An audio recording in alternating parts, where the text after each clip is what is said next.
Hi, this is Denise Fitzsimmons for CreateAlong.com.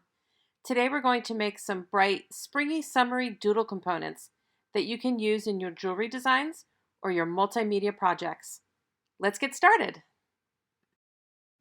For this project, you'll need the CreateAlong.com silkscreen tooled leather, CreateAlong.com cutters, Lisa Pavelka's bees and rounded triangles and rounded possibilities, white clay, I chose souffle, alcohol inks and or alcohol markers, a paintbrush, some alcohol, a spritzer, a little cup, some paper towels, acrylic paint, I chose white, a squeegee brush or a credit card, some tiles, index cards, and if you want to finish my pieces like I do, clear liquid clay and a heat gun. You'll also see the end products with some other CreateAlong.com supplies. Start with your white sheet of clay, your alcohol inks, paper towel, brush, and there's alcohol in the little cup. Start by spritzing some alcohol onto your white sheet of clay. You can dab it on or pour it on if you don't have a spritzer. Make sure it goes all over the clay nicely. Then I'm going to just drop some alcohol inks onto the clay all over the place in little droplets. Because there's alcohol already on the clay, you'll see that it starts to move around. I'm going to add some blue. Again, just drop them wherever you want. Then I'll add some purple and watch the colors move around. I'll spray it with some more alcohol to help those colors move. And I'll take my brush and just put it in the alcohol and move my brush around to get the colors all over the place. You'll see that it's kind of dark, so I use my paper towels to just dab up the excess color.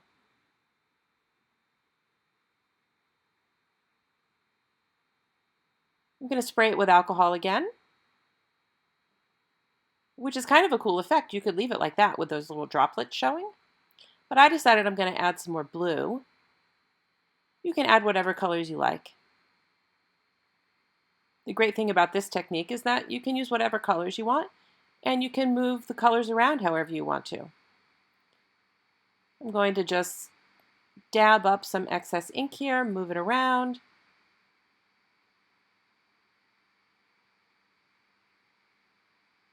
And I'm going to spritz it with alcohol one more time. I'm starting to really like it. I'm just going to take my brush and the alcohol and I'm going to move around. I'm trying to get some swirls and some sort of texture looking going on. Just use your brush however you want to. Swirl it around or don't. It's up to you if you want to do this part. And then I'm going to start making little blooms. I do that by putting my little brush into the alcohol and just dabbing it in little spaces all over. It creates what's called blooms, and they kind of look like flowers. I'm going to keep doing that so I have little blooms everywhere.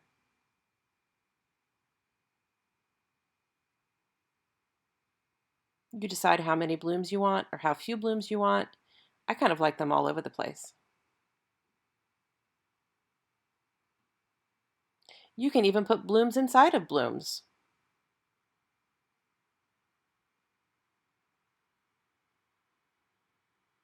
I'm going to spritz it with alcohol just to get a sort of droplet feeling going on, help it move around a little bit.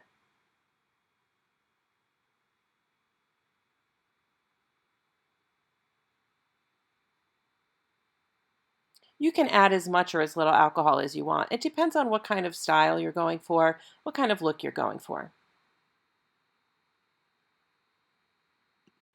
I let it dry and you can see that the color changes quite a bit.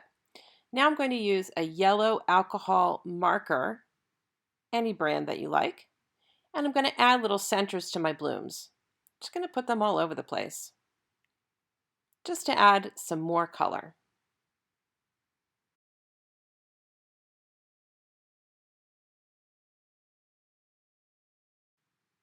Now I'm going to just dip my brush into the alcohol and put it all over the yellow dots I just made.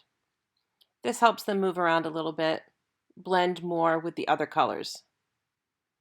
By doing that with the alcohol, I'm creating little blooms again,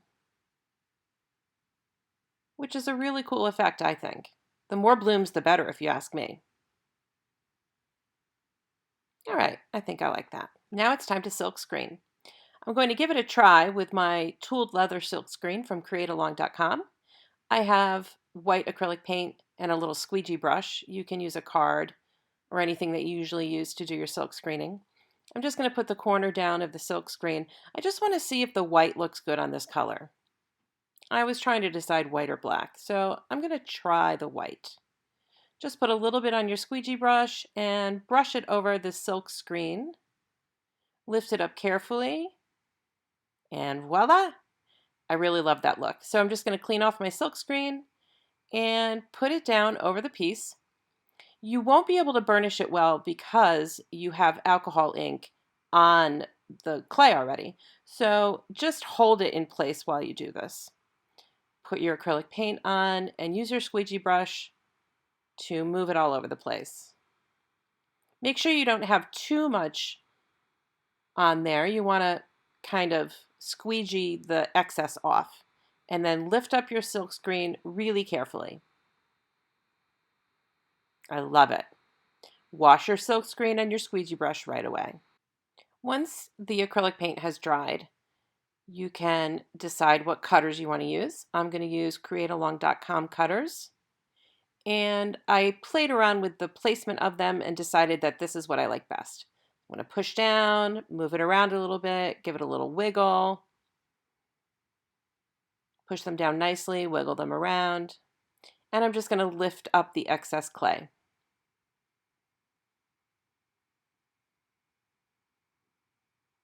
I give them another little wiggle, and then with my blade, I'm just going to pick them up. And it's a good idea to clean off the edges as much as you can before you cure your pieces. I'm going to sand the edges after they're cured, but I want to make it so that it's kind of nice and clean before they go in the oven, as much as possible. So I'm just going to spend some time cleaning up the edges of my pieces. Just using my fingers, taking off the excess clay. Now your clay is kind of dry at this point because you've used a lot of alcohol. That's okay. I kind of like a crackle look too. I'm going to put these on an index card on top of a clay tile that I have. And they're going to go in the oven at the manufacturer's suggested time and temperature. Here's a piece I had already done in the same technique using different colors. And I'm going to take a black alcohol marker, whichever brand you like. You can also use acrylic paint. You could edge it with clay if you want, but I like to use the alcohol markers to edge my pieces sometimes, and I also do the back with it too. Here are some other pieces I've done already that I edged with my alcohol marker. Let them dry completely, and then you can use them in your jewelry projects or your multimedia projects. To finish your pieces, you can seal with your favorite sealer, or you can put a thin layer of clear liquid clay on it, put it in the oven to cure for about 10 minutes, take it out, and then hit it with a heat gun for a minute or so. You'll have a clear glass-like finish that's really beautiful to your pieces. I hope you had fun with this tutorial. You can do all kinds of things with it. Don't forget, you can get your supplies at createalong.com, and you can see other video tutorials at Polymer Clay TV on YouTube. Join us on Facebook at the Create Along Tribe and show us the beauties that you make with this tutorial. Thanks for joining me. See you again soon.